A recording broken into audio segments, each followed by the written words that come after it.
Hi there, it's Drew here from Brit Chat Club with a video of English Idioms Explained. In today's video, we're going to be looking at the idiom, don't count your chickens before they hatch. First of all, let's check the definition of this idiom.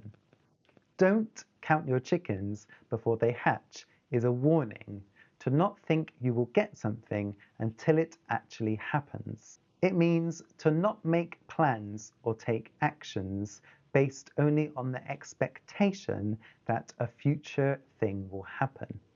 To help you understand this idiom in a bit more detail, we're going to have a look at some examples. For the first example, a student has an exam coming up and they feel very confident, so they're already planning how they're going to celebrate. And you could say to them, don't count your chickens before they hatch. You should wait until you get your results. The second example is more work-based. A company has a big deal that they're about to close, but they're already planning how to spend the investment. A business partner might say to them, don't count your chickens before they hatch. Let's close the deal before we invest the money. For the third example, let's say one of your friends is looking for a new job and they go for an interview and they think it went really well, so they stop searching for a new job. You could say to your friend, don't count your chickens before they hatch. Wait until you get the job offer in writing. Hopefully, these examples helped you understand the phrase a bit better. Don't count your chickens before they hatch.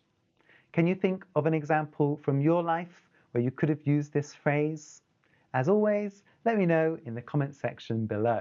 Now it's time to have a look at the origin of the idiom, don't count your chickens before they hatch. This idiom originates from Aesop's fables, which maybe you've heard of before.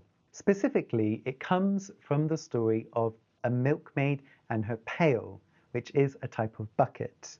This story is about a milkmaid who carries a pail or a bucket of milk on her head. As she's walking, she dreams of all the things that she can do when she sells the pail of milk.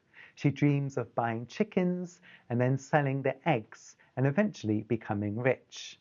But she gets so caught up in her daydream that she spills the pail of milk all over the floor, and therefore is unable to realize any of her dreams. The moral of this story is to not assume that everything will go well or go to plan.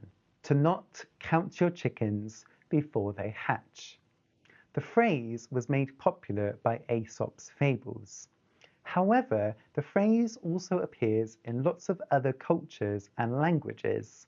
Do you have the same phrase in your language, which acts as a warning to not make plans on something that hasn't happened yet? To not count your chickens before they hatch?